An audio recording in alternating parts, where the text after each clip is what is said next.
আল্লাহ নবীর ঘরে শিক্ষা কেমন ছিলেন দেখে।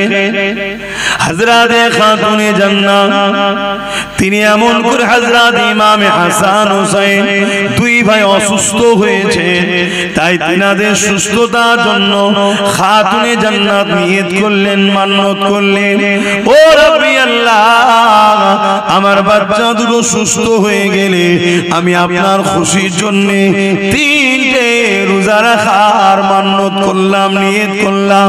আল্লাহ পাকের দয়াতে ইমামে হাসান হুসাইন পাক দুই ভাই সুস্থ হয়ে গেলে, তখন ছোট ছোট দিনেরা ছিলেন।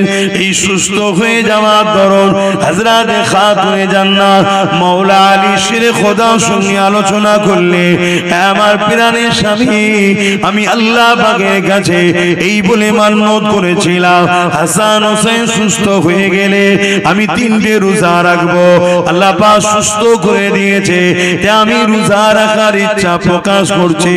হযরতে মাওলা আলী বলেছিলেন, এ খাতুনে জান্নাত আপনি একা কেন রাখবেন, আমিও আপনার সঙ্গে রোজা রাখবো।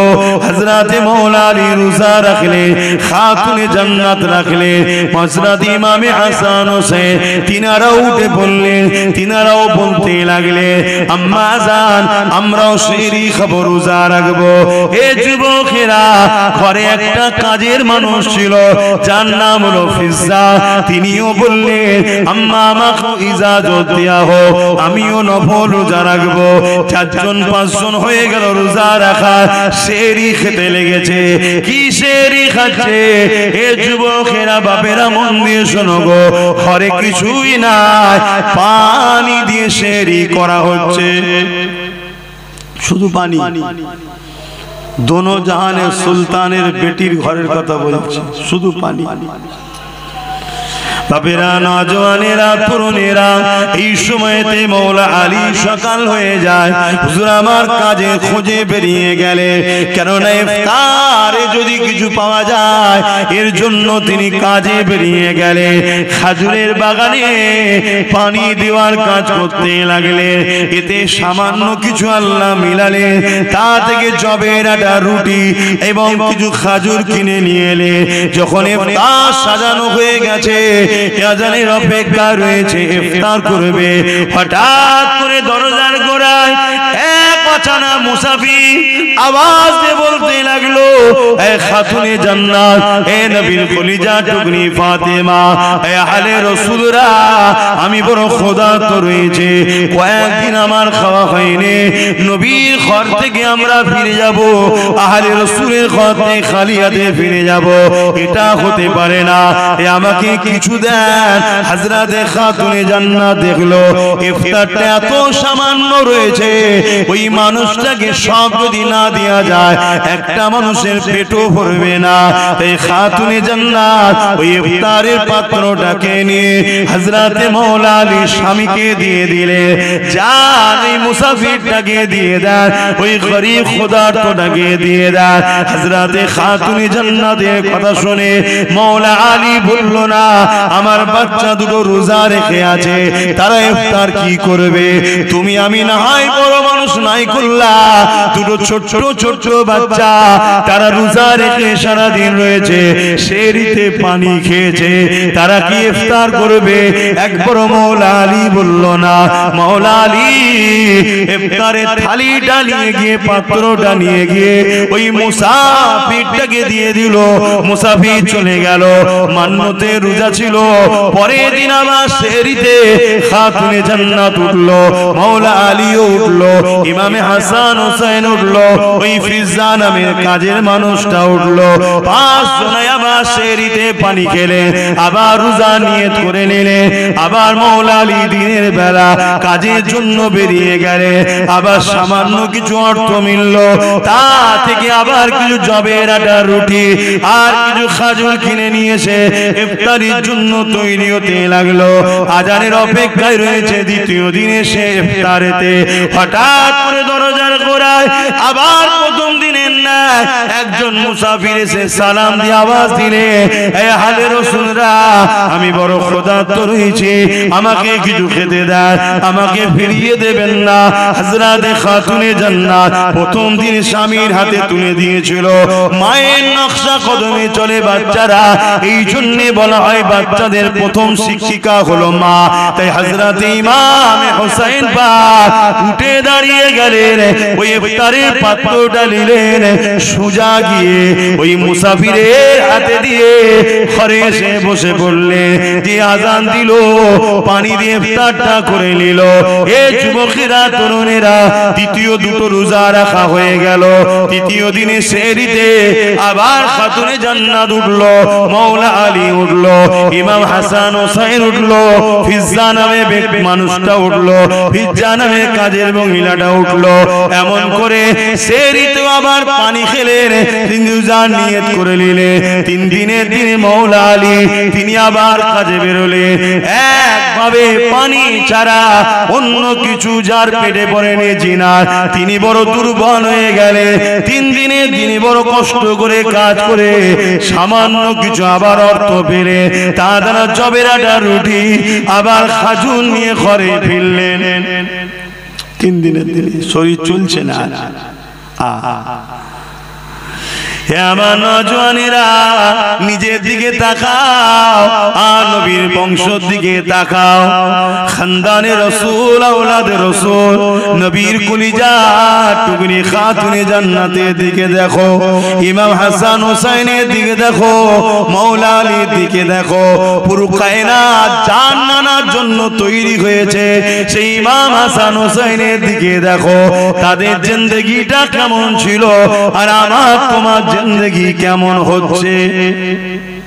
এত আল্লাহ শান্তি দিয়েছে, তাও আমরা ইসলাম থেকে দূরে সরে যাচ্ছি। আল্লাহ ছাড় দিয়েছে, ছেড়ে দেয়নি আমাদেরকে, ধরবে। এ নওজওয়ানেরা তিন দিনে দিনও আগে দুদিনের মতো যখন ইফতার রেডি হয়ে গেছে, এক মুসাফির জিনা এসে আওয়াজ দিতে লাগলেন, এ আহলে রাসূলরা বড় ক্ষুধার্ত রয়েছি, কিছু দেন, ফিরিয়ে দেবেন না। প্রথম দিনে খাতুনে জান্নাত মাওলা আলীর হাতে দিয়ে পাঠিয়েছিল। দ্বিতীয় দিনে ইমাম হোসেন হাসান পাক নিজে আগিয়ে চলে গেছে। তৃতীয় দিনে ইমাম হোসেন পাক ছোট ভাই তিনি উঠে দাঁড়িয়ে গেলে, ইফতারের পাত্রটা নিলেন, আগিয়ে গিয়ে মুসাফিরকে দিয়ে পানি পান করে ইফতারটা করে নিলেন। এ যুবকেরা তরুণেরা বাপেরা আল্লাহ রাসূল ঘরে চলে এলেন ইশারাতে, এসে বলতে লেগেছে, মারে কি এমন কাজ তোমরা করেছো যার জন্য আল্লাহ বড় খুশি হয়ে গেছে। খাতুনে জান্নাত শুনিয়ে দিলেন, আল্লাহ নবী চোখ দিয়ে পানি বেরোতে লাগলো যে আমার পেটি দুনিয়ায় কি হালে রয়েছে, ইমাম হাসান হোসেন কি হালে রয়েছে, আমার জামাই মাওলা আলী কি হালে রয়েছে। কিন্তু নবী আমার ওখানেও হাত তুলে দোয়া চেয়ে বলেন, আল্লাহ আমার পেটির সংসারে তুমি রুজির বরকত দাও, আমার হাসান হোসেনের সংসারে বরকত দাও। নবী আমার ওটা দোয়া করেন, ওখানেও নবী আমার দোয়া করেছে, আল্লাহ পাক আমার উম্মত উম্মতিদের হিফাজত করে। আরো জোরে বলুন সুবহান। আজকে সেই উম্মত আমরা কি করছি বলুন? বললেই তো আব্বাস সিদ্দিককে সমালোচনা করছে, গালি দিচ্ছে, ফোনে হুমকি দিচ্ছে, কাঁচা কাঁচা গাল দিচ্ছে বাপ মা তুলে। কেন? আজ ইসলাম মিটে যাচ্ছে, কথা বলছি তাই। ইসলাম মিটে যাচ্ছে, কথা বলছি তাই। ভাবুন, আল্লাহ কিন্তু ছাড়বে না। কত কষ্ট করে তারা এই দিনের জন্য সব কিছু কুরবান করেছে। আর আজকে আমরা আরাম আয়েশের জিন্দেগি কাটিয়ে ইসলামকে ক্ষতি নিজেরাই করছি। আল্লাহ ছেড়ে দেবে না, এখনো সময় আছে, তওবা করেন, পরিবর্তন হন, ভাবে গরিবকে কিভাবে ভালোবাসতে হয় দেখুন। আরো একটা নিকের কথা, আম্মা জান, অসুবিধা হচ্ছে না তো ভাই? আপনাদের অসুবিধা হচ্ছে না তো? কেন আমার পরে তারপরে নামাজ হবে বললো?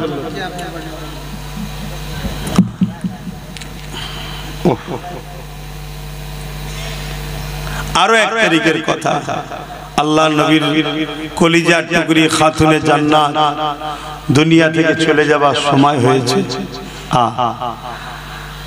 হযরতে মাওলা আলী হুজুরের কোলে মাথা রেখে খাতুনে জান্নাত চোখ মুজে শুয়ে আছে, যাবার সময় একদম শেষের দিকে দুনিয়া থেকে পর্দা নেবে, ইন্তেকাল করার সময় এসে গেছে। হযরতে মাওলা আলী খাতুনে জান্নাত নিজের স্ত্রীর মাথায় হাত বুলোতে বুলোতে চোখ ভরা পানি নিয়ে বলছে, আমার প্রাণের স্ত্রী, এতদিন সংসার করলাম, কোনদিন একটা বার আপনি আমাকে কোনো জিনিস আমাকে মুখ ফুটে চাননি আমার কাছে, শুনছেন? কোনদিন একটা জিনিস আমার কাছে চাননি। হযরতে খাতুনে জান্নাত চোখ খুললেন, মুচকি হাসলেন, হেসে বলছেন, আমি সাক্ষী দিচ্ছি আমি আপনার উপরে রাজি খুশি আছি। জোরে বলুন সুবহানাল্লাহ। পৃথিবীতে তো ওই স্বামীটাই, ওই পুরুষটাই তো শ্রেষ্ঠ যাকে তার স্ত্রী বলবে আপনার উপরে আমি খুশি, আপনি ভালো। কথা বুঝে আসছে? তা আপনি কেন চিন্তা করছেন? আমি আপনার উপরে রাজি আছি, কিন্তু মাওলা আলী শেরে খোদা বলছে, আমার দিল চাইছে একটা তো কিছু বলো, কিছু তো একটা চাও যেটা আমি তোমার জন্য এনে দেব। কখনো তো কিছু চাইলে না। হযরতে খাতুনে জান্নাত বলে, যখন আপনি এতই করে বলছেন, জান একটা আপেল কিনে নিয়ে আসেন, একটা সেব নিয়ে আসেন, আমি এটা আপনার কাছে চাইলাম জান। দোনো জাহানের সুলতানের বেটি হযরতে মাওলা আলী কোল থেকে বড় আদর করে স্ত্রীর মাথাটা তাকিয়া বালিশের উপরে রেখে দিয়ে খাতুনে জান্নাতের জন্য ছুটতে লেগেছে। হযরতে আলী চোখে পানি, এ পানি বড় আনন্দের পানি। আজ আমার কাছে ফাতেমা কিছু চেয়েছে, তাই বাজারে গেছে, এত অল্প পয়সা ছিল, একটা পিসি শুধু আপেল হয়েছে, ওই আপেলটা কিনে নিয়ে ঘরে ফিরে আসছে। রাস্তায় একটা ক্ষুধার্ত ব্যক্তি মুসাফির হাত দিয়েছে, এ হযরত আলী, এ নবীর জামাতা, এ আলে রাসূল, আমি বড় ক্ষুধার্ত, তোমার হাতের আপেলটা আমাকে দাও, আমার বড় খিদা লেগেছে, আমাকে ওটা দাও। হযরত আলী চিন্তা করতে লেগেছে, জীবনে প্রথমবার আমার স্ত্রী ফাতেমা আমার কাছে একটা আপেল খেতে চাইলো, আর আমি ওইটা কিনে নিয়ে যাচ্ছি। এত সামান্য পয়সা দ্বিতীয় কিনারও নাই, যদি মুসাফিরটাকে দিয়ে দিই, এই গরীব ক্ষুধার্তটাকে দিয়ে দিই, আমার স্ত্রী জীবনে চাইনে চলে যাবার সময় তিনার নজদিকে এসেছে। আরে আমি কি করি, নিজের মধ্যে তোরপার হতে হতে ওই আপেলটা হযরতে মাওলা আলী ওই গরীবটার হাতে দিয়ে দিলে। কি তাদের প্রেম ছিল গরীবদের উপরে, দেখো, দিয়ে মন মরা করে আর ঘরে ঢুকছে। হযরতে খাতুনে জান্নাত মুচকি হেসে বলছেন, হ্যাঁ আমার প্রাণের স্বামী, আপনি আমাকে আপেল খাওয়ালে আমি জানা খুশি হতাম, তার থেকে বেশি ওই গরিবকে আপেল দিয়াতে আল্লাহ খুশি হয়েছে। জোরে বলুন সুবহানাল্লাহ, আরো জোরে বলুন সুবহানাল্লাহ।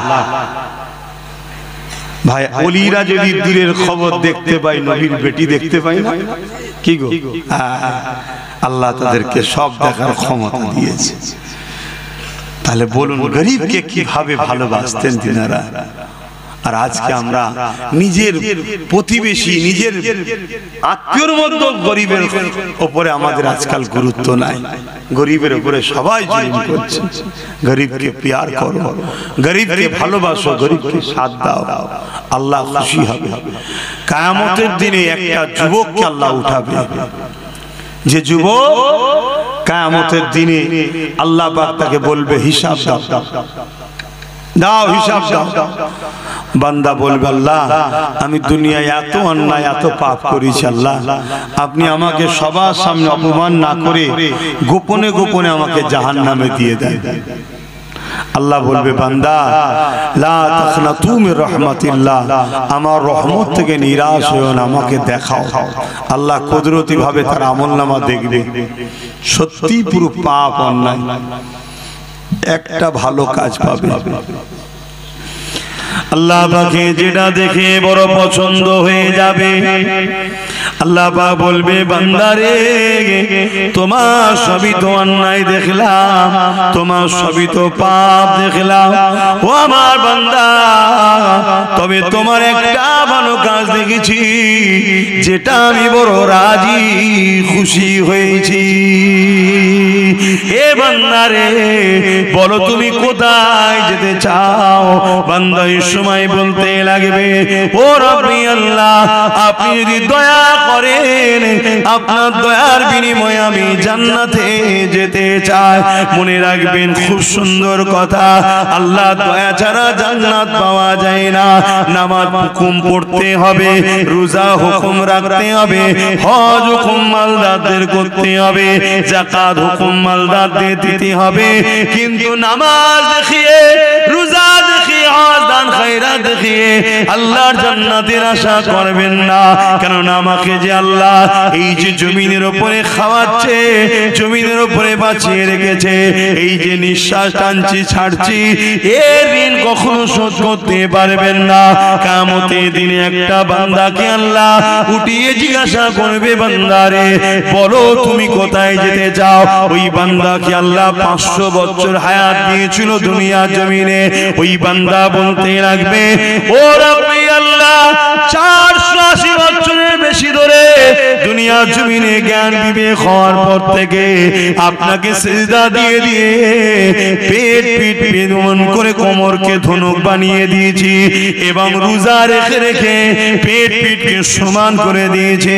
ও রব্বি আল্লাহ জঙ্গলে পাহাড়ে গিয়ে নোনা পানির এলাকাতে ওই জায়গায় গিয়ে আমি আপনার ইবাদত করেছি 480 বছরের বেশি। আজকে দিনে আল্লাহ আপনার কাছে আমি জান্নাত যেতে চাই, জান্নাতে যাব। আল্লাহ পাক ওই সময় বলবে ওরে আমার ফেরেশতারে এই বান্দাকে আমার জাহান্নামটা একটু দেখিয়ে নিয়ে আসো। 500 বছর হায়াত, 480 বছর পিলাসে ইবাদত করেছে আল্লাহ, সেজদা দিয়ে দিয়ে নিজের পিঠকে ধনুকের নাই করে ফেলেছে, রোজা রেখে রেখে পেট পিঠ সমান করে ফেলেছে, এত আল্লাহর ইবাদত বান্দেগি করেছে। লোকালয় ছেড়ে গিয়ে পাহাড় জঙ্গলে ছিল। সেই বান্দাকে আল্লাহ ফেরেশতা বলবে, আল্লাহ বলবে ফেরেশতা একে তোমার জাহান্নাম ঘুরিয়ে নিয়ে আস, দেখিয়ে নিয়ে আস। আল্লাহর ফেরেশতারা তাকে নিয়ে যাবে।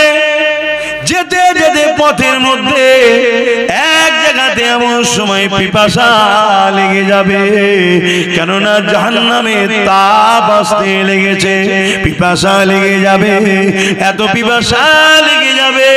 ওই সময় ফেরেশতাদেরকে ওই বান্দা বলতে লাগবে ও আল্লাহ পাকের ফেরেশতারে আমাকে বড় পিপাসা লেগেছে, আমাকে পানি পান করো। ওই সময় ফেরেশতারা বলবে তোমরা দুনিয়ার বান্দা ছিলে, এখন পরকালে এসেছো, কোন জিনিস কি বিনিময় ছাড়া হয়? তোমাকে যে আমি পানি দেব এর বিনিময়ে তুমি কি দেবে? তোমার তো কিছুই নাই।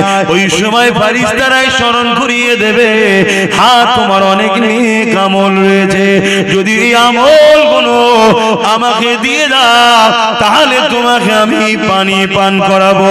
ভাইরা মন দিয়ে শোনেন, বাপেরা মন দিয়ে শোনে, মা বোনেরা মন দিয়ে শোনে, দুনিয়ার হাওয়া গায়ে লাগছে, আখিরাত কত কঠিন জায়গা বুঝতে পারছি না, কবর কত কঠিন জায়গা বুঝতে পারছি না। এই সময় তুই বান্দা এত পিপাসা লাগবে সে বেখিয়াল হয়ে যাবে, সমস্ত আমলকে দিয়ে দিয়ে এক পাত্র গিলাস পানি পান করার পরে তার মধ্যে তৃপ্তি হবে। ওই সময় আওয়াজ দেবেন, আল্লাহ আমার ফেরেশতারে ওই বান্দাকে নিয়ে চলে আসো যে জায়গাতে পানির পিপাসা লেগেছে, ওখান থেকে জান্নাত আরো হাজার হাজার বছরের রাস্তা এখনো রয়েছে। ভাইরা আমার, এই পিপাসা এত দূর থেকে জাহান্নামের তাপে লাগবে। সমস্ত আমলের বিনিময়ে এক গিলাস পানি সে খরিদ করে ওই পানি পান করবে। আল্লাহ দরবারে ফিরিয়ে নিয়ে আসা হবে। আল্লাহ পাক আবার জিজ্ঞাসা করবে, ওরে আমার বান্দা তুমি কোথায় যেতে চাও? বান্দা আবার বলবে, আল্লাহ 480 বছরের উপরে আপনার ইবাদত বندگی করেছি, আপনি আমাকে 500 বছর হায়াত দিয়েছিলেন। জ্ঞান বিবেক বুদ্ধি যখনই হয়েছে সিজদায় পড়ে পড়ে পড়ে পড়ে পিঠকে ধনু বানিয়ে দিয়েছি। রোজা রেখে রেখে আমি এমন করে পিঠকে সমান করে দিয়েছি। আল্লাহ পাক এই আমলের বিনিময়ে আমি জান্নাতে যেতে চাই। আমার আল্লাহ বলবে, বান্দারে তোমার আমল তো এখন আর নেই, এক গিলাস পানির বিনিময়ে তোমার আমল তো তুমি ফেরেশতাদের দিয়ে দিয়েছো। বান্দা মাথা হ্যাট হয়ে যাবে। আল্লাহ বলবে, বান্দা মাথা তোলো, বলো কোথায় যাবে? বান্দার জবানের বল বন্ধ হয়ে যাবে, চোখ দিয়ে পানি বেরোতে লাগবে। হায় আমি কি করলাম?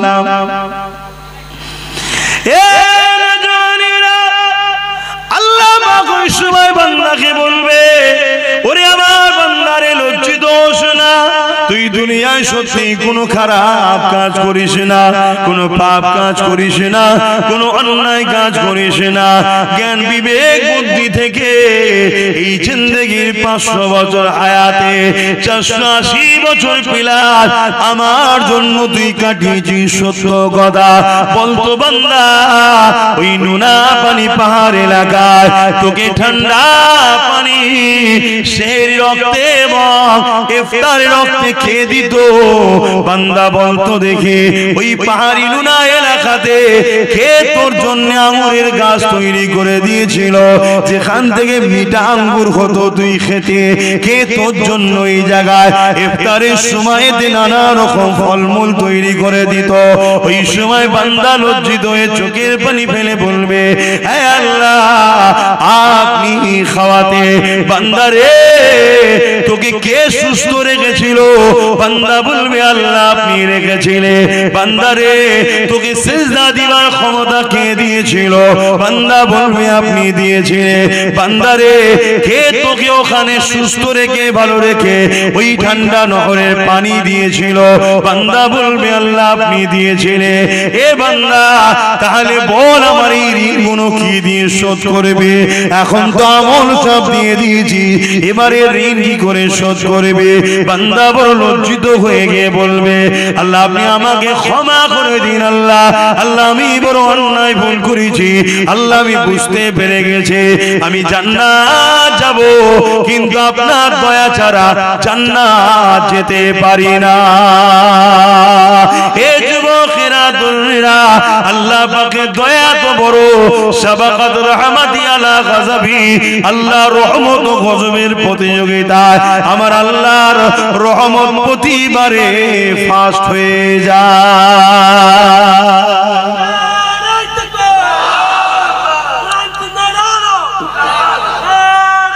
আল্লাহ ভাই জানি না কেন ওয়াজ করতে আসি, কষ্ট হচ্ছে, ঘুম ঘুম লাগছে, কথা বুঝে আসছে। তারপরেও আল্লাহ যতটুকু বলাচ্ছে আপনাদের অসুবিধা হচ্ছে না তো? খুব কষ্ট লাগছে কথা বলতে। তো যাই হোক ভাই, তাহলে ভাবুন আল্লাহ রহমত ছাড়া নাজাত পাওয়া যাবে না। আর সূরা আম্বিয়ার মধ্যে আল্লাহ বলছেন, ওমা আরসালনাকা ইল্লা রাহমাতাল লিল আলামিন, আমার নবীকে আল্লাহ আল্লাহর রহমত দয়া করেছে। জোরে বলুন সুবহানাল্লাহ। তো সেই আল্লাহর উপরে মহব্বত, নবীর উপরে মহব্বত, আল্লাহর সৃষ্টিকে ভালোবাসুন, তবে আল্লাহর রহমত পাবেন। যে কথা বলছিলাম, ওই যুবকটা, ওই বান্দাকেও আল্লাহ সেদিন নাজাত দেবে। জোরে বলুন সুবহানাল্লাহ। তো যে কথা বলছিলাম, ওই যুবকটাকে আল্লাহ পাক বলবে বান্দা যা, আমি তোকে আমার রহমতের বিনিময়ে জান্নাত দিলাম। জোরে বলুন সুবহানাল্লাহ। কাশ ওই যুবক যদি আমি হই, কত সুন্দর হবে। কি হবে আল্লাহ জানে। এত পাপ থাকার পরও আল্লাহ তাকে নাজাত দিচ্ছে কেন? তার একটা কাজ আল্লাহর বড় পছন্দ হয়েছে। কি কাজ ছিল? প্রচন্ড গরমের সময় এক পশু রোদে বাঁধা ছিল, তাকে ছায়ায় বেঁধে পানি পান করিয়েছিল। আল্লাহ দেখে বড় ভালো লেগেছে। জোরে বলুন সুবহানাল্লাহ। তুই আমার সৃষ্টির উপরে দয়া করেছিস যখন আমার সৃষ্টি বিপদে ছিল, আজ আমি আল্লাহ তোর উপরে দয়া করব, এখন তুই বিপদে আছিস। জোরে বলুন সুবহানাল্লাহ। আজ যদি আমরা আল্লাহর শ্রেষ্ঠ সৃষ্টি মানুষকে যদি বিপদ মুক্ত করি, মানুষের উপরে জুলুম হচ্ছে যদি জুলুম থেকে মুক্ত করি, মানুষের উপরে মিথ্যা মামলা হচ্ছে তার হাত থেকে মানুষকে যদি বাঁচায়, মানুষ নেশায় আসক্ত হয়ে ধ্বংসের দিকে যাচ্ছে তার হাত থেকে যদি আমরা মানুষকে বাঁচাই, মানুষকে যদি খুন রেপ অশান্তির হাত থেকে মানুষকে যদি বাঁচায়, বা ক্ষুধার্ত মানুষের মুখে যদি খাবার তোলার ব্যবস্থা করি, এর থেকে মহান পুণ্যের কাজ আর কি হতে পারে? কথা বুঝছেন তো নাকি? অতএব এই কাজ অনেক নেকির কাজ, পুণ্যের কাজ। এই কাজ আপনারা করুন। মনে রাখবেন, একদিকে যেমন আল্লাহর সৃষ্টিকে বাঁচানো, আল্লাহ সৃষ্টির উপরে দয়া দেখানো, আল্লাহ আপনার উপরে দয়া দেখাবে, অপর দিকে আল্লাহর পেয়ারা নবী নূর নবীর মেহনতের কষ্টের ইসলাম আজ জালিমদের কাছে বড় খাতরা, বড় জালিমদের আঘাতের শিকার হচ্ছে। যেমন আমার দেশের কেন্দ্র সরকার ওয়াকফ কালা কানুন তৈরি করে আমার ইসলামকে মিটাতে চাইছে। নিশ্চয়ই আমরা এ বিষয়ে খবর রাখি না? এটা আওয়াজ দিয়ে বলুন। আজকে 2025 এখনো চলছে। এবছরে একটা আইন তৈরি করেছে ওয়াকফ কালা কানুন, সংবিধান বিরোধী, ইসলাম বিরোধী। এই আইনকে মানি না শুধু বললে হবে না, এই আইনকে বন্ধ করিয়ে মসজিদ মাদ্রাসা ইসলামের সম্পদকে বাঁচাবার জন্য জান মাল উৎসর্গ যদি আমরা করতে পারি, এর বিনিময়ে হাসতে হাসতে আল্লাহর নাজাত জান্নাত পাওয়া যাবে। জোরে বলুন সুবহানাল্লাহ। আরে মরণ তো একদিন হবে। কবে হবে? যেদিন লেখা আছে সেদিনই হবে। ঘরের মধ্যে দৌড় দিয়ে বসে থাকলো মরণ সেদিনই হবে। আর বাইরে বেরিয়ে খালিদ বিন ওলীদের মতো 125টা লড়াইয়ের ময়দানে গিয়ে পুরো শরীরে ক্ষত বিক্ষত করেছে, তারপরও শহীদ হয়নি, বিছানায় শুয়ে মরণের দিনেই ইন্তেকাল করেছে। জোরে বলুন সুবহানাল্লাহ। কিন্তু আজ এসআইআর এর ভয়ে ওয়াকফ আন্দোলনটাই ভুলে গেছে। বন্ধ হয়েছে না? এসব তো পরিকল্পনা। ওয়াকফ আন্দোলন হলো পৃথিবী ব্যাপী আন্দোলন, ইন্টারন্যাশনাল আন্দোলন। এসআইআরটা যদি রাষ্ট্রীয়ভাবে করে, এর আগেও হয়েছে, এখনো হবে। নাম সংযোজন, নাম সংশোধন। মারা গেছে কাটা যাবে, 5 জায়গায় নাম, 4 জায়গায় কাটা যাবে, 1 জায়গায় থাকবে। বিবাহ হয়েছে, বাপের বাড়ির নাম বাদ যাবে, স্বামীর বাড়ির নাম থাকবে। কথা বুঝে আসছে তো? এটা হলো এসআইআর। এর বাইরে গিয়ে যদি বলো যে কাউকে ইচ্ছা করে নাম বাদ দেবে, অর্থাৎ মুসলমানকে তো টার্গেট করছে, শুনছি, ঠিক তো নাকি? তুমি বলো, তুমি এটা যদি তোমার নাম ইচ্ছা করে বাদ দেবে বলে, তুমি কি করবে? তোমার কি করার আছে বলো? তুমি পেরেছিলে তোমার 500 বছরের প্রমাণ হওয়া বাবরিকে বাঁচাতে? যে বাবরি সুপ্রিম কোর্টে প্রমাণ হলো ওখানে মসজিদ ছিল,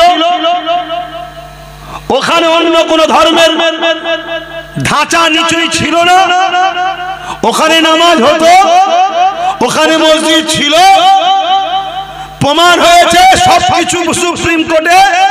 তারপরেও তুমি কি তোমার মসজিদকে বাঁচাতে পেরেছো? তাহলে তোমার মধ্যে একটা সাধারণ মুসলমানের নাম যদি জোর করে বাদ দিয়ে দেয়, কাগজ নিয়েই কি করবে তুমি? কাগজ খুঁজছো? কাগজ নিয়েই কি করবে বলো? তাহলে বাঁচাবার মালিক কে? মারার মালিক কে? তাহলে সেই আল্লাহর দিকে তো আমাদেরকে রুজু হওয়া দরকার। চলো আল্লাহ আছে, আল্লাহ আছে, সে সব ছেড়ে দিয়ে এখন কাগজ খুঁজছে আমার কি হবে, আমার কি হবে। আরে তোকে যদি মনে করে তাড়াবো, কাগজ থাকার পরেও তোকে তাড়িয়ে দেবে, তুই কিচ্ছু করতে পারবি না। কেন? তোদের কোনো রাজ পাওয়ার নেই, তাই যাদের হাতে পাওয়ার তারা কেউ তোদের নয়। না মমতা তোদের, না মুদি তোদের, কেউ তোদের নয়। একদম সাফ ভাষাই বলে দিয়ে গেলাম, লিভার হলে লে, আর না লিভার হলে মরগে যা, যা যেটা ভালো লাগে করবে যা। কিন্তু আমার বক্তব্য এটা, আল্লাহর দ্বীনের ঘর, মসজিদ, মাদ্রাসা, কবরস্থান, ঈদগাহ, খানকা, যেটা ইসলামের পেহচান, 29 লক্ষ বিঘে জায়গা মুসলমান ধর্মের অ্যাসেট, মুসলিম ধর্মের পেহচান, আজকে সেইটাকে মিটিয়ে দিবার প্ল্যান চলছে। সেটাকে ভুলাবার জন্যই হয়তো স্যার হতে পারে, কথা বুঝছেন না? বোঝেন না? সেটা ভুলাবার জন্য তো হতে পারে, সেটা ভুলে গেছি আমরা। সেটা কোনো আন্দোলন নেই। আলহামদুলিল্লাহ আজকের তারিখ পর্যন্ত প্রত্যেকটা জলসায় হলো একটুখানি হলো আমি বলছি ওয়াকফ নিয়ে, একটুখানি হলো আমি আলোচনা করি। কেন করি? শুধুমাত্র আমার মালিককে রাজি করার জন্য, যে আল্লাহ আমি আমার ক্ষুদ্র ক্ষমতায় আলোচনা করছি। এ জাতি যদি আমার সাথ দিত, আমার হাতে যদি অনেক পাওয়ার থাকতো, তাহলে হয়তো আল্লাহ আরো জোর আন্দোলন হতো। কিন্তু আজ আমার যতটুকু ক্ষমতা মালিক, আমি ততটুকু করছি। কিন্তু তোমাদেরকে কৈফিয়ত দিতে হবে তো আল্লাহর কাছে। বলো ওয়াকফ ভুলে গেছি না যাইনি? বলো বলো বলো, ভুলে গেছি। খুব সাবধান হও। আল্লাহ যদি তোমাকে দেশে রাখবে বলে, কারো বাপের মাজাল নেই তোমাকে দেশ থেকে সরাতে পারে। যে সরাতে যাবে আল্লাহ তাকে দুনিয়া থেকে সরিয়ে দেবে। শুনছেন তো নাকি?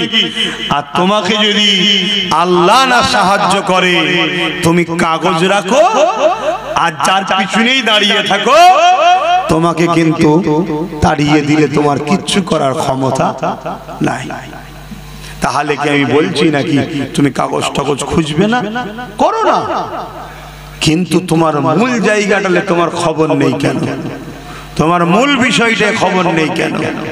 আর এই সব বিষয়গুলো আলোচনা করলে আবার একদল লোক আছে ওয়াজকে কাটিং করছে, কাটিং করে ছোট ছোট করে 29 minute, 30 minute, 20 minute, sorry 29 second, 30 second, 20 second সব আমার বিরুদ্ধে প্রচার করছে ভুলভাল, যাতে করে সমাজ আমাকে ঘৃণা করে, সমাজ আমাকে ভুল বোঝে, এসবও চলছে।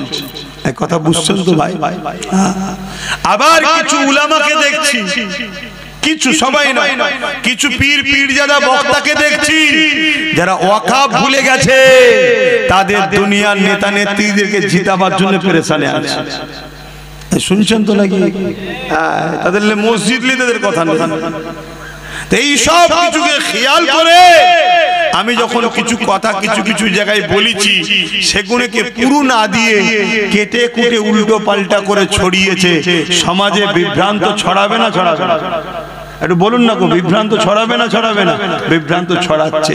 তার মধ্যে একটা বিভ্রান্ত হলো আব্বাস সিদ্দিকী বলেছে টিএমসি কে ভোট দেওয়া হারাম। শুনেছেন আপনারা? একটু হ্যাঁ কি না বলবেন তো? কারা কারা শুনেছেন একটু হাত তুলে সাক্ষী দেন। শুনেছেন? বাবা, তাহলে গালি গালাজও করেছেন তো নাকি? আমাকে গাল দেন না কেন? একটু শখ যাই দাও না, দিচ্ছে তো অনেকে, অনেকে তো দিচ্ছে। হায় হায় হায়, কি জন্য দিচ্ছি রে? না ওর বেঈমান, জালিম, অত্যাচারী, শয়তান নেতা নেত্রীর বিরুদ্ধে বলেছি তাই গাল দিচ্ছে। আর ওদের বেঈমান, শয়তান, জালিম নেতা নেত্রীগুলো আমার আল্লাহর মসজিদ মাদ্রাসার বিরুদ্ধে বলেছে, তখন ওদের মুখে কোনো কথা নেই। তাহলে মুসলিম না মুসলিম সূরাতে মুনাফিক? এটা আওয়াজ দিয়ে বলো। অ্যাকচুয়ালি আমি কি বলেছি সময় আর নেই তো, একটু বলবো 2-5 মিনিট, অসুবিধা হচ্ছে? খুব মন দিয়ে শোনেন। অ্যাকচুয়ালি আমি হুজুর পাক সাল্লাল্লাহু আলাইহি ওয়াসাল্লামের একটা হাদিস মানুষের সামনে রেখেছি। কি? অন্যায় দেখলে হাত দিয়ে রোখো, আমার নবী বলছেন। কি দিয়ে রোখো? হাত দিয়ে। যদি হাত দিয়ে রুখতে না পারো, মুখ দিয়ে প্রতিবাদ করো। মুখ দিয়ে যদি প্রতিবাদ করতে না পারো, অন্তর থেকে ঘৃণা করো। এই অন্তর থেকে ঘৃণা করার কথা বলে আল্লাহ নবী বলেছে এটা হলো একেবারে দুর্বল ঈমান। কোনটা? অন্তর থেকে ঘৃণা করা, এটা হলো কি? দুর্বল ঈমান। মজবুত এক নম্বর ঈমান কোনটা? হাত দিয়ে প্রতিবাদ করা, হাত দিয়ে রুকা অন্যায়কে। দ্বিতীয় নম্বর ঈমান কোনটা? মুখ দিয়ে প্রতিবাদ করা। দুর্বল ঈমান কোনটা? অন্তর থেকে ঘৃণা করা। যদি অন্তর থেকেও ঘৃণা না করতে পারে, তারপরে আর কোনো ঈমানের স্তর নেই। শুনছেন? এটা বলে আমি বলেছি কেন্দ্রের জালিম সরকার সংখ্যাগরিষ্ঠতা দেখিয়ে ওয়াকাফ কালা কানুন তৈরি করেছে। মসজিদ, মাদ্রাসা, কবরস্থান, ঈদগাহ, খানকা এগুলোকে প্রমোটিং করে বড় বড় কর্পোরেটদের হাতে তুলে দেবে, বিক্রি করে দেবে। এটা যে কেন্দ্র সরকার করতে চাইছে, এটা নাই না অন্যায়? এটা আওয়াজ দিয়ে বলবেন সবাই, অন্যায়। রাসূল কি বললেন? অন্যায় দেখলে হাত দিয়ে রোখো। তাহলে এই অন্যায়কে রুকার জন্য হাত দিয়ে রুখতে হবে না? হবে না? ধরুন কোন মুসলমান হাত দিয়ে রুখতে পারলো না, দুর্বল, তাহলে মুখ দিয়ে প্রতিবাদ করতে হবে। ধরুন মুখ দিয়েও প্রতিবাদ করতে পারলো না, দুর্বল, তাহলে অন্তর থেকে ঘৃণা তো করতে হবে। তা না করে যদি কোন মুসলমান এই কেন্দ্রের জালিম সরকারকে ভোট দেয়, তার কি ঈমান থাকবে?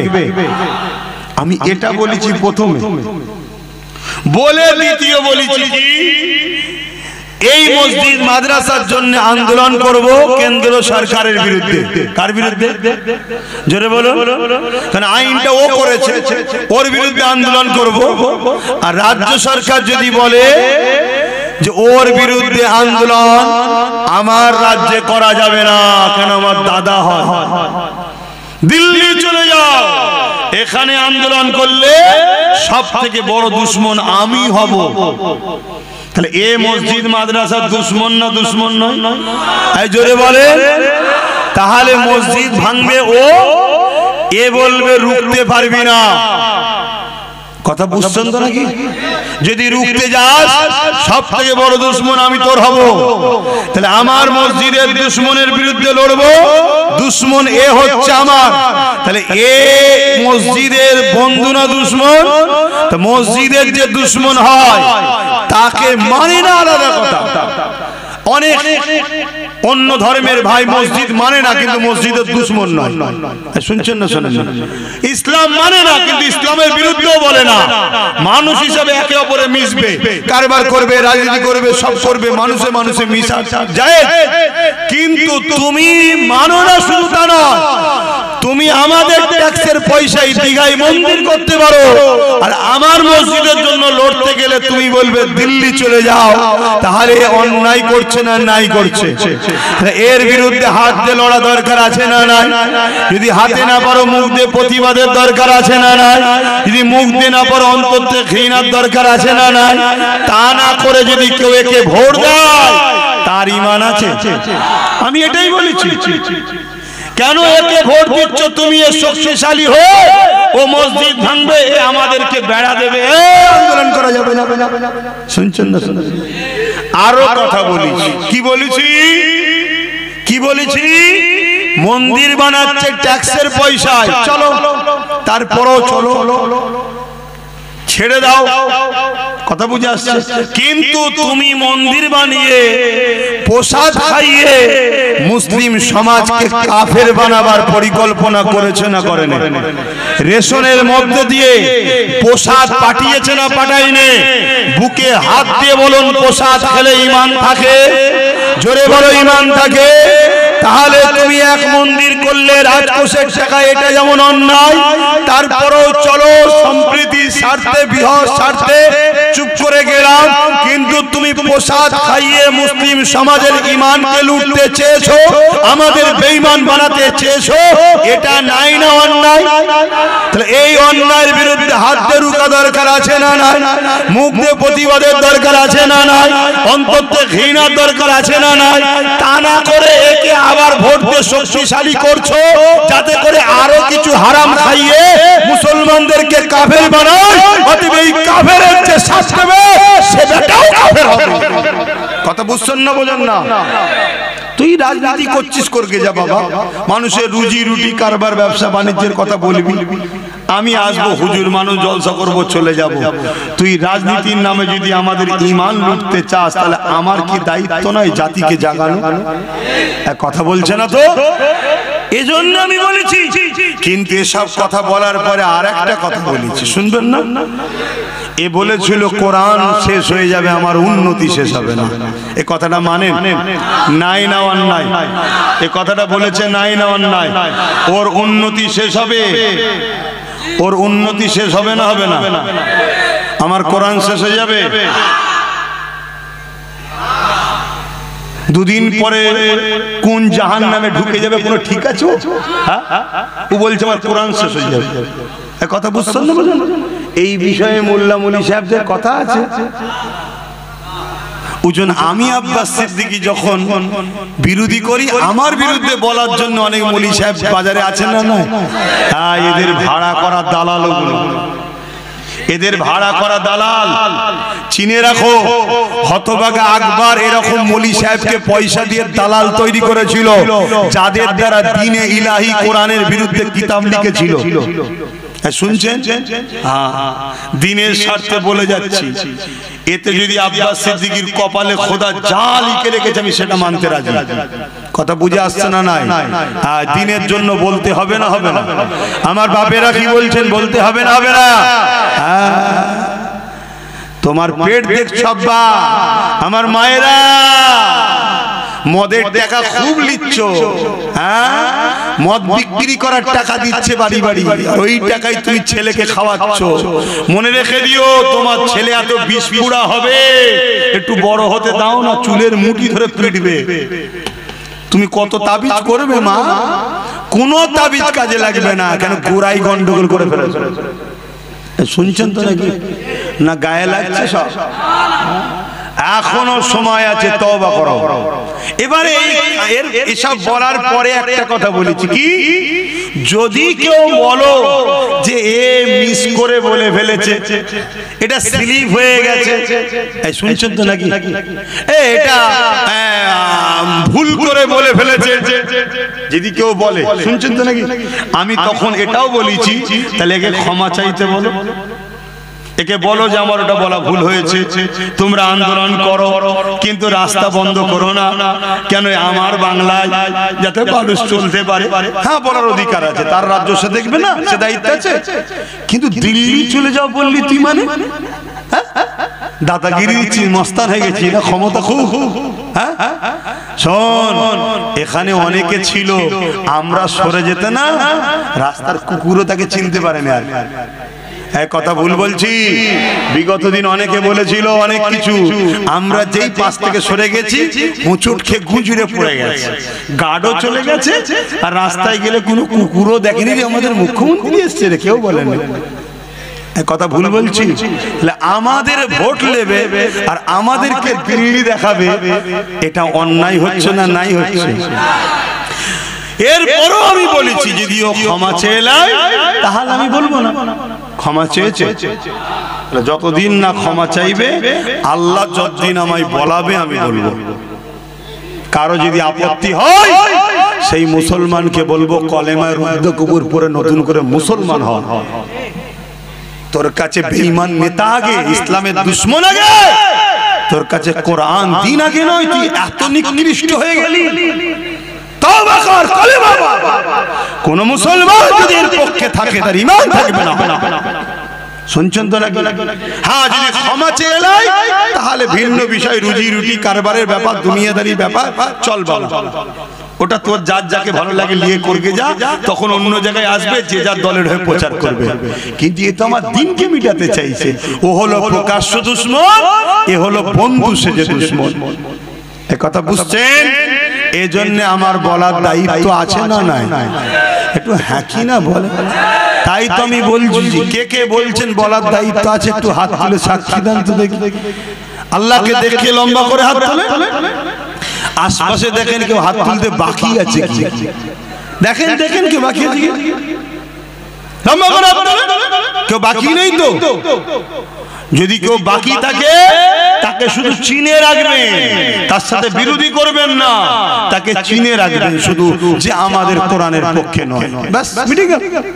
কথা বুঝে আসছে না? না তো ভাইরা আমার, এইটাকে আবার কাটিং করেছে একদল মুনাফিক। কাটিং করে কোন একটা বুজুর্গ ব্যক্তির ওয়াজের সঙ্গে আমারটা সেটিং করেছে। কোন একজন বুজুর্গ ব্যক্তি তিনি কোনদিন বলেছিলেন একে সাপোর্ট করার কথা, শুনছেন তো নাকি? সেটা বলেছিল কখন? আজ থেকে 10 বছর আগে। কত বছর আগে? 10 বছর আগে তো আমিও ছিলাম, আপনিও ছিলেন, সবাই তো ছিল, ঠিক না বেটি? আচ্ছা বলুন তো ভাই, আজকে আপনি আমাকে সালাম দিলে উত্তর দেবো না? কালকে যদি আপনি ইসলাম থেকে বেরিয়ে যান, আপনার সাথে সালাম কালাম হবে? 10 বছর আগে বলেছিল নাকি দিল্লি চলে যাও? 10 বছর আগে ওই দুর্গাপুরে বোলডোজার দিয়ে মাদ্রাসা ভেঙেছিল। 10 বছর আগে রাজ্য সরকার বলেছিল যে রাস্তার কুকুরকে খাবার দেবো, কুকুরের বাচ্চাকে, মাদ্রাসার বাচ্চাদেরকে মিড ডে মিল দেবো না, বলেছিল। 10 বছর আগে বলেছিল কোরআন শেষ হয়ে যাবে।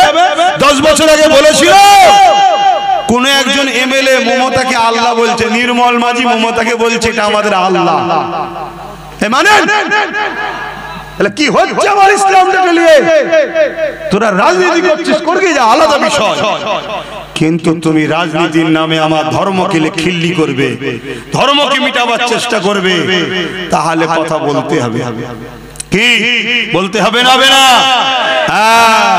মনে রেখে দিও, আল্লাহ দিনের জন্য একটা গরিবের নওয়াজি যথেষ্ট, আল্লাহ দিনের জন্য একটা ফারুকে আজমি যথেষ্ট, আল্লাহ দিনের জন্য একটা আবু বকর সিদ্দিকী যথেষ্ট, আল্লাহ দিনের জন্য কাকে আল্লাহ বেছে নেবে সে জানে, একটা মুজাহিদি যথেষ্ট। কিন্তু মনে রাখবে, বাকি যারা কমসে কম অন্তর থেকেও যদি ঘৃণা করো আলাদা কথা, তা না করে যদি ক্ষমতায় আনার জন্য সাপোর্ট করো গোপনে গোপনে, কেউ না জানুক, আল্লাহ জানছে না জানে না, তুমি জবাব দেবে আল্লাহর কাছে, মনে রাখবে। এবারে ওই একটা বুজুর্গ ব্যক্তির কথা আমার সঙ্গে জুড়েছে, তাহলে ইনি কি হবে? আবার অনেকে বলছে এ কথা বললে তাহলে সবাই তো বেঈমান হয়ে গেল। কেন? সবাই যখন দিয়েছিল তখন তো এই কথা বলেনি, এখন বলছে। এখন কেউ একা দেয় কি? দেখ না, যে যে দেবে শেষে বেঈমান। অসুবিধা কি আছে? পীর বলে ফতোয়া কি আলাদা নাকি? মুফতি বলে ফতোয়া আলাদা নাকি? মাওলানা বলে ফতোয়া কি আলাদা নাকি? নবীর হাদিস কেটে দাও। আল্লাহ নবী মিশকাত শরীফের হাদিসে বলছে, কেউ জালিম জানার পরে তাকে যদি কেউ সাপোর্ট করে, সহযোগিতা করে, তাকে যদি কেউ সাথ দেয়, সে ইসলাম থেকে বেরিয়ে যাবে। শুনছেন না? শুনেন। তো সব থেকে বড় জুলুম কোনটা? ইসলামের বিরোধী করা না? সব থেকে বড় জুলুম কি ইসলামের বিরুদ্ধে কথা বলা না? কোরআনের বিরুদ্ধে কথা বলা কি সব থেকে বড় জুলুম নয়? তাহলে এত বড় জালিম জানার পরও, খুন খারাপই তো অগেত করছে, এত কিছু জানার পরও তুমি যদি সাথ দাও, মিশকাত শরীফের হাদিস রাসূলের, ইসলাম থেকে বেরিয়ে যাবে। এক কথা বুঝছেন না? বোঝেন না? এবার এইটা আমি কি ঘরে ঘরে বুঝাচ্ছি না মাইকে? জোরে বলে, এতগুলো সব চোখ বসে আছে, এই যে দেখছেন না, এরা আবার কোটি লোকের কাছে পৌঁছাবে, এদের কাজ কোটি কোটি লোকের কাছে চলে যাবে, তাই তো নাকি? তা আব্বাস সিদ্দিকী যদি ভুল বলে থাকে, তোমরা যারা ভাড়াটিয়া মৌলী সাহেব আছো, তাহলে একজন ব্রিকেটের মাঠে বসা হোক না ডিবেটে। আমার ভালোবাসার মানুষগুলো জানবে আব্বাস সিদ্দিকী ভুল বলেছে, আমার থেকে সরে যাবে, এরা তোর তো উপকার হবে, বসা না। শুনছেন তো নাকি? আর যদি বলেন যে না, তাহলে বাপ ডাল মে কুছ কালা হ্যায়, ডাল মে কুছ কালা হ্যায়। আসো, বিগত দিন মসজিদ ছিল, মাদ্রাসা ছিল, দান করেছি স্পেনে। হাজার হাজার মসজিদ এখন সিনেমা হল না অফিস আদালত হয়ে গেছে। দান করবেন নাকি? তাহলে বিগত দিন তুমি ভালো ছিলে, বলেছিলে ভালো কাজ করব, মানুষ বিশ্বাস করে দু হাতে তোমার সাথ দিয়েছে, ওটা ছিল ভিন্ন বিষয়। আজ যখন তোমার মুখোশটা বেরিয়ে পড়েছে, অরিজিনাল মুখোশ খুলে মুখ বেরিয়েছে, অন্য রাজ্যে বিজেপি যা করছে তুমি বাংলাতে সেই করছো নাগপুরের ইশারায়।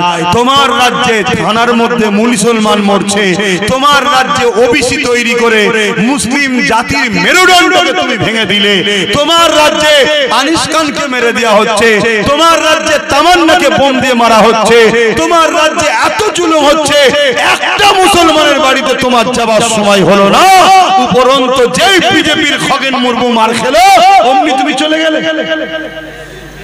তাহলে তোমাদের দুজনের মিলটা কত বুঝতে পারছো তো নাকি? অন্য রাজ্যে বিজেপি আরএসএস এর ইশারায় কাজ করছে, তুমি এখানে আরএসএস এর ইশারায় সেই কাজ করছো। ও ডাইরেক্ট, তুমি পিছন থেকে আঘাত করছো। ডাইরেক্ট আঘাতের থেকে পিছনের দুশমন খতরনাক বেশি। নবী বলছে বেশি ভয়ঙ্কর। প্রকাশ্য দুশমন যতই থাক, মুনাফিক সবচেয়ে বড় ক্ষতিকারক। হযরতে সালাউদ্দিন আইবি 12 লক্ষ খাজা সেনা নিয়ে 4 লক্ষর মোকাবেলায় লড়াই করেছিল। করার পরে সালাউদ্দিন আইবি ঘরে এসে মন খারাপ করে বসে আছে। সবাই জিজ্ঞেস করছে, হুজুর আপনার মন খারাপ কেন? আপনি কি খুশি নয় মসজিদে আকসা উদ্ধার হয়েছে? সালাউদ্দিন আইবি বলছেন, খুশি তো জানি, কিন্তু আমাদের মধ্যে কিছু গাদ্দার আছে, এদেরকে যদি বিচার না করা যায় মসজিদে আকসা আবার চলে যাবে। সালাউদ্দিন আইবি একটা গোয়েন্দা টিম তৈরি করলেন, তাদেরকে মসজিদে পাঠালেন, মক্তবে পাঠালেন, খানকায় পাঠালেন, কথা বুঝে আসছে, মাদ্রাসায় পাঠালেন। কেন না? এখানেই গোপন দুশমন থাকে। শুনছেন তো নাকি? 3000 আলেম উলামাকে সালাউদ্দিন আইবি নিজে হাতে করে কতল করেছে। তারা কারা?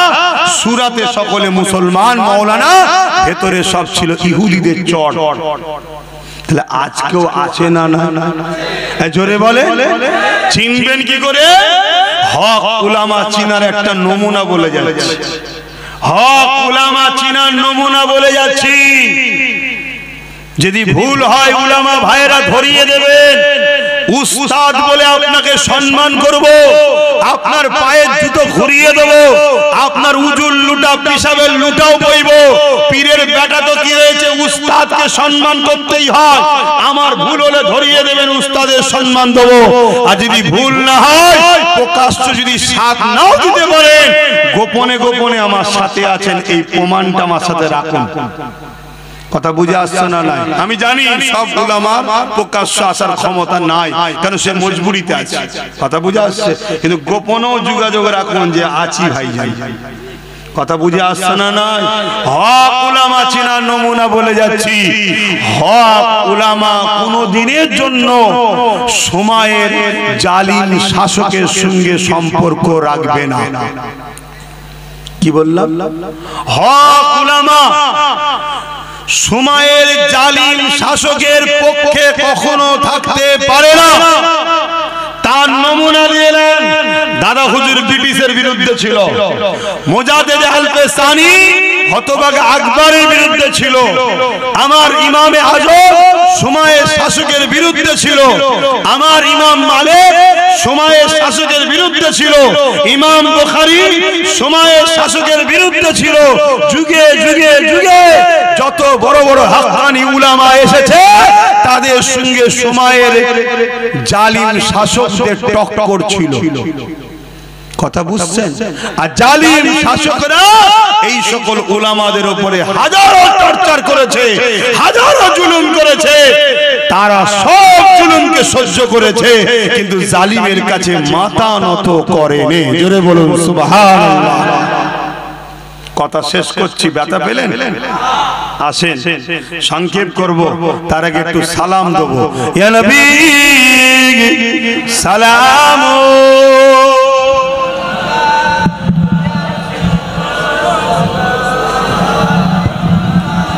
বাবা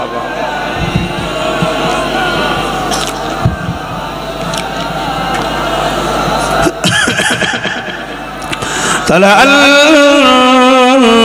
বদরু আলাইনা মিন শানিয়াতিল ওয়াদাই ওয়াজাবা শুকরু আলাইনা মা দালা লিল্লাহ আহিদাই ইয়া নবী সালাম ইয়া রাসূল ইয়া হাবিব সালাওয়াতুল্লাহ কঠিন হাসরের দিনে কি আছে মোদের কপাল গুনাহগার উম্মাহ আত আপনার লইবেন সঙ্গে মাহশরে নবী সালাম ইয়া রাসূল ইয়া হাবিব